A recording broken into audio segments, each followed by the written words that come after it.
કર્મણીએ વાધિકારસ્તે મા ફલેશુ કદાચન. મિત્રો, આજના પીપલ્સ પોડકાસ્ટમાં આપનું સ્વાગત છે.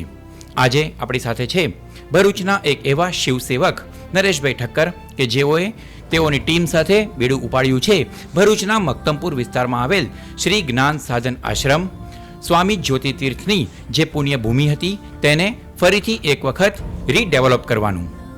આવે છે 15મી તારીખે શિવરાત્રિ. પ્રત્યેક જીવનું શિવ સાથેનું મિલન એટલે શિવરાત્રિ. આ શિવરાત્રિએ આ ભૂમિ ઉપર કંઈક અનોખું અને ન ભૂતો ન ભવિષ્યથી જેવું થવા જઈ રહ્યું છે. તો એ અંગે આપણે વાત કરીશું નરેશભાઈ સાથે. નરેશભાઈ, ફરીથી એક વખત આપણે સ્ટુડિયોમાં મળી રહ્યા છે. નમસ્કાર નરેશભાઈ, ચેનલ નર્મદાએ ભૂતકાળમાં ન ભૂતો ન ભવિષ્યથી આ વાક્યને ચરિતાર્થ કરતા 2 કાર્યક્રમો ભરૂચ અને ગુજરાતની જનતાને આપ્યા છે. એક હતું કૈલાશ માનસરોવર અને એક હતી ચારધામ યાત્રા. હવે શિવરાત્રિ પર શું નવું પાછું આવી રહ્યું છે? જીગરભાઈ, ન ભૂતો ભવિષ્યથી તો એકવાર જે ચારધામનો પ્રોગ્રામ થયો, કાર્યક્રમ થયો ગણેશ ઉત્સવ દરમિયાન, એ જ રહ્યો છે. પણ એક નાનકડો પ્રયાસ આ વખતે આપણે શિવ ભક્તિ માટે મહાશિવરાત્રિની ઉજવણી કરવાનું વિચાર્યું હતું અને એનું નિમિત્ત બન્યું ઓમકારેશ્વર મહાદેવ મંદિર. ત્યાં એકવાર દર્શન માટે ગયા, આરતી માટે ગયા, ત્યારે થયું કે આટલી સરસ 1 લાખ સ્ક્વેર ફૂટ જગ્યા આ સ્વામી સ્વયં જ્યોતિ તીર્થનું સ્થાપિત આશ્રમ છે, જ્ઞાન સાધન આશ્રમ. ત્યાં એમનો મૂળભૂત હેતુ શિવ પૂજાની સાથે સાથે જ્ઞાનનો પ્રચાર પ્રસારનો હતો.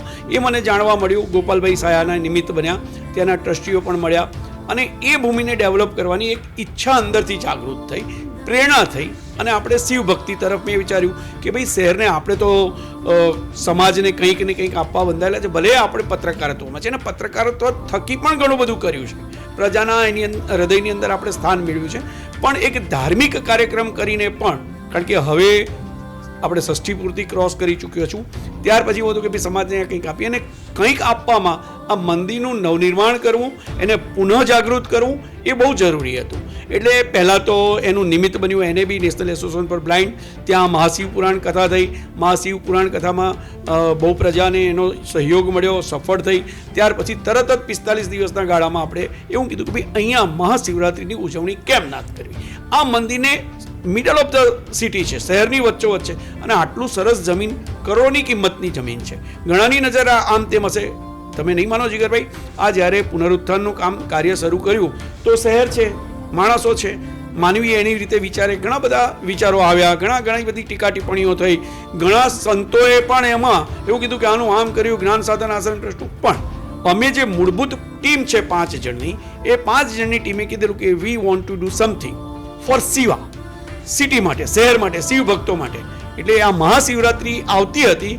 કથા દરમિયાન કૃણાલ સ્વામીજીએ પણ ત્યાંથી કીધું હતું કે ભાઈ શિવરાત્રિનું એક મહત્વ છે, ત્યારે એક બીલીપત્ર બી ચઢાવો તો એનું એટલું બધું પુણ્ય મળે છે.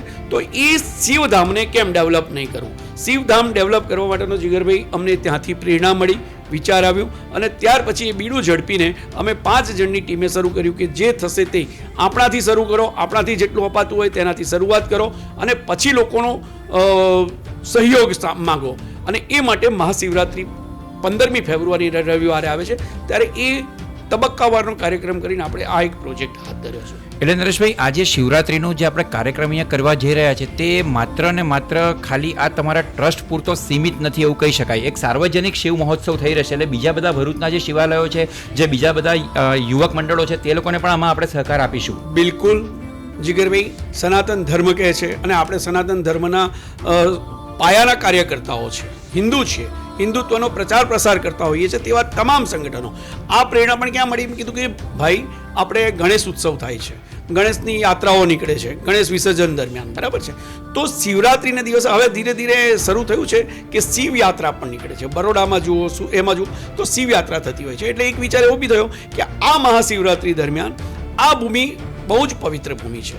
સ્વામી સ્વયં જ્યોતિ તીર્થે પોતાનું તપશ્ચર્યા એ શિવલિંગમાં સમર્પિત કરી અને પછી નિર્વાણ પામ્યા ત્યારે કીધેલું, એમણે ઈચ્છા વ્યક્ત કરેલી કે મંદિરની બાજુમાં જ મારી સમાધિનું એ કરવું.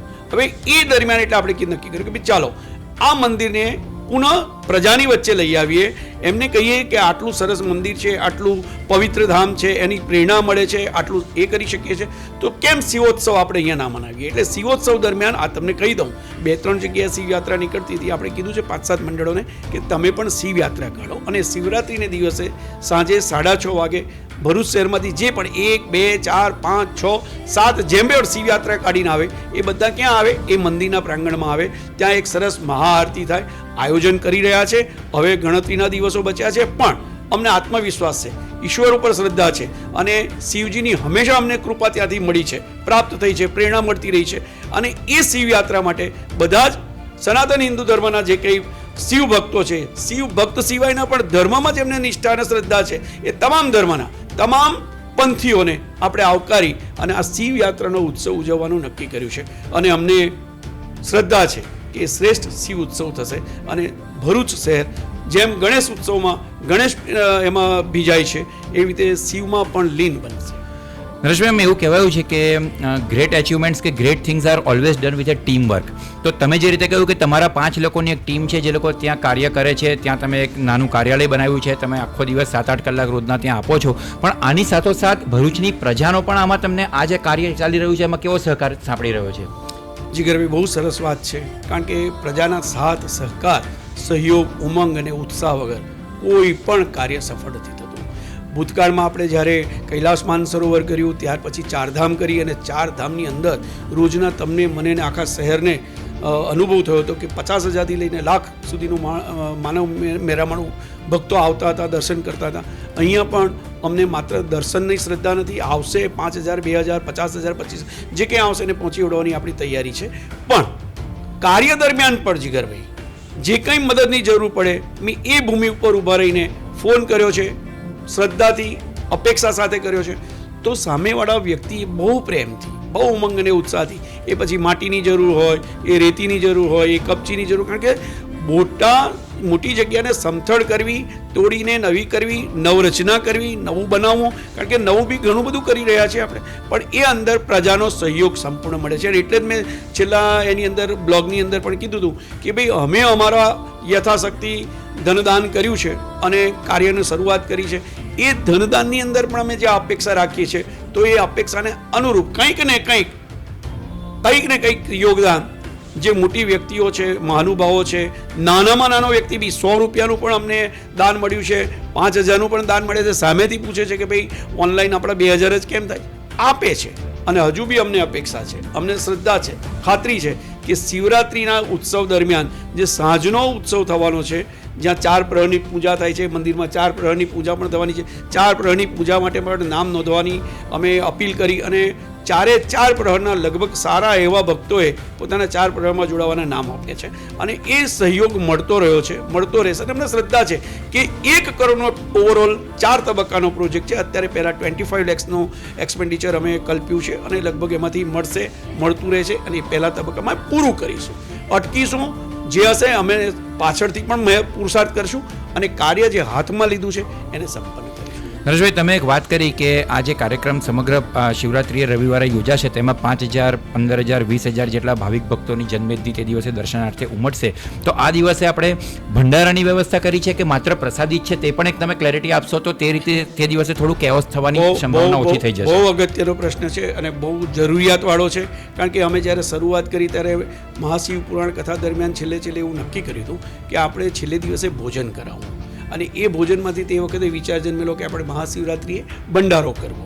પણ ભંડારો કરવા માટે જ્યારે અમે આ બધું ડેવલપ કર્યું, ચોખ્ખું કર્યું, પછી જે ભાગ કર્યા, એકમાં થોડું ડેકોરેશન છે, પશ્ચિમ બંગાળના કારીગરો આવી, જેમાં એમાં 4 ધામમાં આવ્યા હતા, એ કારીગરોએ નાનો એ મૂકેલું છે, પણ એ અંદર જગ્યા રોકાઈ છે. અંધજન મંડળ માટેની જે જગ્યા આપણે કામ તેલાવ ફાળવેલી છે, એ જગ્યા ઉપર એ બન્યું છે.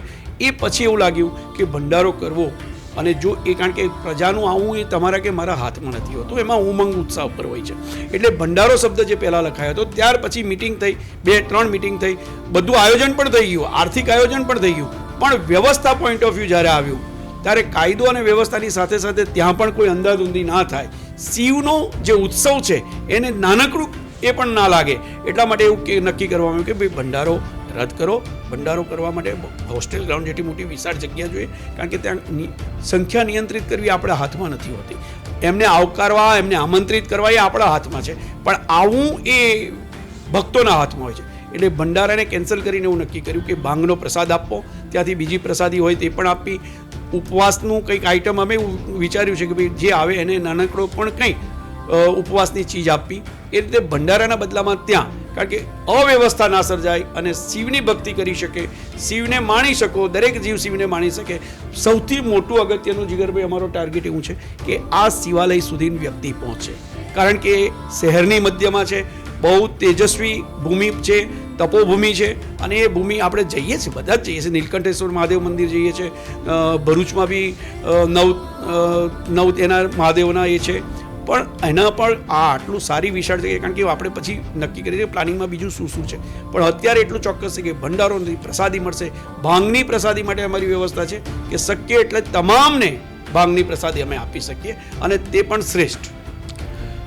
મિત્રો, એટલે પોડકાસ્ટની શરૂઆતમાં મેં જે વાત કરી હતી કે કર્મણીય વાધિકારસ્તે મા ફલેશુ કદાચન, એટલે આ જે શિવ સેવકોની આખી જે ટીમ છે, જે બિલકુલ કોઈ પણ પ્રકારના ફળની પ્રાપ્તિની ઈચ્છા વગર કર્મ કરી રહી છે, તો એમાં આપણો પણ એક ભરૂચના નગરજન તરીકે, એક શિવ ભક્ત તરીકે આપણી પોતાની પણ એક કર્તવ્ય એ બને છે કે આપણે પણ આ શિવ મહોત્સવમાં તન મન ધનથી જોડાઈએ. અને તમે પણ આમાં પોતે એક સ્વયંસેવક તરીકે પણ ભૂમિકા ભજવશો તો તમારા અંતરાત્માને પણ ઘણો આનંદ મળશે, કારણ કે અમે લોકોએ પોતે આગળ ભૂતકાળમાં 2-3 આવા કાર્યક્રમો કર્યા છે, અને આ કાર્યક્રમ પછીની જે આપણે અંતરથી જે આનંદ મળતો હોય છે તે આખો વિશેષ જ મળતો હોય છે. એટલે આ કાર્યક્રમને આપણે સૌ માણીએ. અને 15મી તારીખે સમગ્ર દિવસ દરમિયાન જે મક્તમપુર ખાતે જ્ઞાન સાધના આશ્રમ ઓમકારેશ્વર મંદિર આવ્યું છે, ત્યાં આપણે સૌ આવીએ એવી અમને આ પોડકાસ્ટ થકી અમે અપીલ કરીએ છીએ. જય મહાદેવ, હર હર મહાદેવ.